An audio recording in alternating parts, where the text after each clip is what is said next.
മഹാന്മാര് കിതാബിൽ എഴുതി വെച്ചത് കാണാൻ കഴിയും. ജനിച്ചതെല്ലാം പെൺകുഞ്ഞാണ്. ആദ്യത്തത് പെണ്ണായി, എന്നാ പിന്നെ വലിയ പ്രതീക്ഷ ഉണ്ടാവും അടുത്തത് ആണായിരിക്കും. അപ്പൊ രണ്ടാമത്തതൊന്ന് ആണായാൽ വലിയ ഹൈറായിരുന്നു എന്നിങ്ങനെ ആലോചിക്കുന്നു. ഇനി രണ്ടും പെണ്ണായാലോ? മൂന്നാമത്തത് ഏതായാലും ആണാകണമെന്ന് ആഗ്രഹമാണ്. മൂന്നും ആണായാലോ? നാലാമത്തത് എങ്ങനെങ്കിലും ശരി നേർച്ച വെക്കും, അതുപോലെ തന്നെ സ്വതക്ക ചെയ്യും, ദുആ ചെയ്യിപ്പിക്കും. മൂന്നും പെൺകുട്ടികളാണ്, നാലാമത്തത് ആൺകുട്ടിയാകണം, ദുആ ചെയ്യണമെന്ന് പറയും.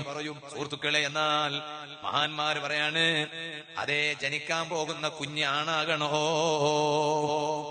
എന്നാൽ ഭർത്താവ് ഭാര്യയുടെ വയറ്റിൽ കൈവെക്കണം ഗർഭത്തിന്റെ തുടക്കത്തിൽ.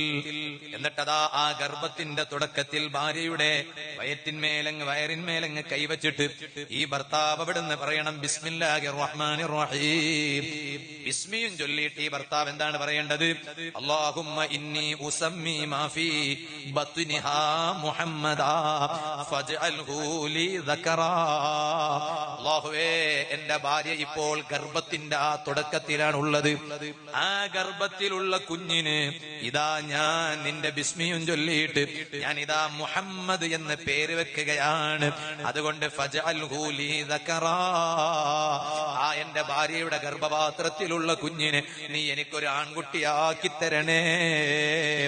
ഇങ്ങനെ ഭാര്യയുടെ വയറ്റിന്മേൽ ഇതങ്ങ് ചൊല്ലിയിട്ട് ഭർത്താവ് അങ്ങ് കൈവച്ചാൽ മഹാന്മാര് പറയാണ് ഫഇന്നഹു യൂലദു ദക്കറാ. ഇൻഷാ അല്ലാഹ് അല്ലാഹു ഉദ്ദേശിച്ചാൽ ആ ഭാര്യ പ്രസവിക്കാൻ പോകുന്നത് അത് ആൺകുഞ്ഞ് ഇരിക്കും കേട്ടോ.